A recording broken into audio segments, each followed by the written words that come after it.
Hello, fourth grade. It's Miss Mitten again, and today's lesson is going to be on our spelling words for the week.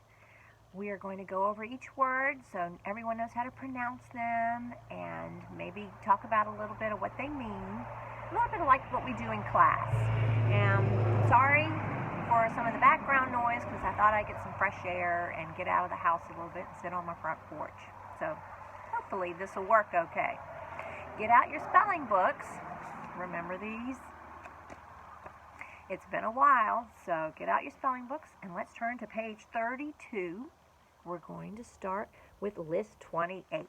So page 32, list 28. Here we go. The first word is tomatoes, the plural for tomato. I hope if you're growing a garden, you're going to grow some tomatoes because they sure are yummy in a salad. Number 2 is rhinestone. It is pronounced rhinestone. The H is silent, but it is still there. So it is a precious gem. A lot of ladies like to wear them in rings on their finger. Rhinestone. Number 3, you know what this is because you do a lot of writing on it in them, is a sentence. Number 4, heroes. The plural for hero. And right now, we have a lot of those in our country, don't we? Especially doctors and nurses. They have really become our heroes during this season. Number 5 is pronounced larynx. Larynx. It's a little tricky word, and it's spelled a little tricky. It is where your vocal cords are, okay? Where we get the volume in our voices. Larynx. Number 6. Rhythm. Rhythm. It's like keeping a beat, or the beat of the song is the rhythm of it. Number 7, for all our hunters out there, camouflage. Camouflage is how you pronounce that word, and I know you boys and girls are familiar with that word because we used it a lot in our science unit on insects. Number 8, neatness, which is how I'm sure all of you are doing your work, right? Very neat. Number 9, echoes. It's another plural for the word echo. You're going to start noticing a pattern here with our spelling words this week. Some of them are plurals of words that the root word ends in a vowel. And a lot of the times, maybe not every time, but a lot of the times, words that end in a vowel, A-E-I-O-U, you have to add E-S to it to make it plural. So you're going to notice some of our spelling words are just like that. Number 10, Montana. A beautiful state. I've never had to travel there, but I do know someone that lives there. The capital of Montana is Helena. Helena. It's H-E-L-E-N-A. Helena, Montana. Number 11 is Washington. Now, this is not Washington, D.C. This is the state of Washington, all the way across the United States on the west coast. And the capital of Washington is Olympia. Olympia, it's spelled capital O-L-Y-M-P-I-A. Olympia. Number 12. Okay, this is sort of tricky here. Number 12 is rhyme. If you look back at number 6, it's very close with how you spell rhythm. Very close. You just add a couple extra letters in rhythm. So don't be tricked. You know what rhyme means because you've made rhymes in class before, words that rhyme. So this is how you write rhyme, the word rhyme. Number 13, impossible. Nothing is impossible with God. Number 14, electricity. Miss Mitten is so thankful we have not lost our electricity. Number 15, potatoes.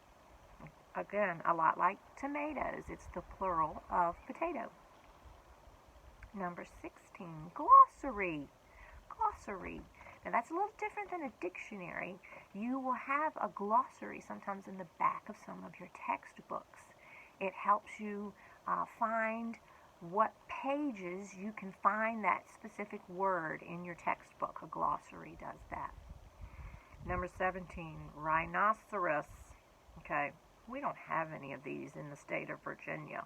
We actually don't even have these in America, so we shouldn't see a picture of a rhinoceros in your Virginia State notebook, should we? Number 18, freedom. Number 19, a little different word here, nuisance is how you say it. Nuisance, okay? Maybe some of you boys and girls that have a younger sibling, especially if they're really young, like 2 or 3 or 4 years old, sometimes they can be a little nuisance to you by getting in your stuff or getting in your way sometimes. And you have to be especially patient with them. And number 20, buffaloes. Buffaloes. Again, that is the plural for buffalo. So those are your spelling words. Now we're going to move on to the vocabulary section. That already has the meaning of the words for you. I'm going to pronounce them for you, all right? Number 21 is pessimist. Pessimist. Number 22, optimist. Optimist. Okay? That's actually opposite of pessimist. Number 23, prompt. Prompt. A lot of you students have been prompt in handing in all your schoolwork, even with this new way of doing school, and we're very proud of you. 24, counsel. Counsel. 25 is spherical. Ooh, that's a fancy word, isn't it? Spherical. 26 is expand. Expand. 27 is admonish. Admonish. 28 is intention. Intention. 29 is, ooh, this is a good one, isthmus. We had this earlier on in the year too in our science section. Isthmus, okay? And 30, spectator. Spectator. So those are the spelling words and the vocab words. Now let me explain a little bit of how our spelling test is going to look. And you will find this assignment in the spelling section or the spelling unit on LMS, all right?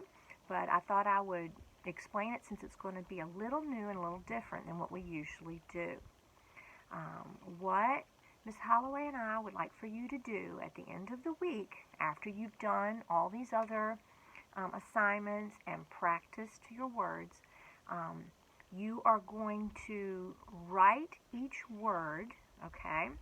And this is the one assignment that cannot have parental help. You have to do this on your own. You're going to write each of your spelling words, and beside the word, all right, beside the word, you are going to either do one of two things. You're going to either write a synonym for the word or an antonym for the word. And I'm not going to tell you what those words mean because you should know it. But I'm giving you preparation. You have time to refresh yourself on what those two words mean. You either have to write a synonym for the word or an antonym. You only have to choose one. You don't have to do both. But this is what you have to do. If you decide to do a synonym, you write your spelling word out, like number 1, tomatoes. All right, put a little dash. Write S-Y-N, period, for synonym. And then write the actual word that you want to put as a synonym for tomatoes. Okay? If you want to choose the antonym, you write A-N-T, period, as an abbreviation for antonym, and write the word. So we need to know whether you're going to choose antonym or synonym. You could do different. You don't have to do a synonym for every word. You could do a synonym for number 1, and number 2, you might want to do an antonym. But you have to identify which one you're going to write, synonym or antonym. So that's what your test is going to look like. You're going to write out the word, and beside the word, you're going to write S-Y-N or A-N-T, period, and the word, the other word you want to put beside it. All right? Then you're going to take a picture of that paper and send it in to the LMS homework drop. All right? And this will be graded. So, boys and girls, no parent help on this assignment. The other spelling assignments, you can get parental help, and we want your parents to look it over and help you with things to help prepare you for the test at the end of the week. All right? So even for the vocabulary words, you write the vocab word and you find a word this week that's either a synonym or an antonym of that vocab word. All right? So that's what spelling is going to look like from week to week on most weeks. I hope this answers all your questions. If you still have some questions, feel free to email me and I will get back to you very, very quickly. I love each and every one of you, praying for you, and hope to see you soon. Bye-bye.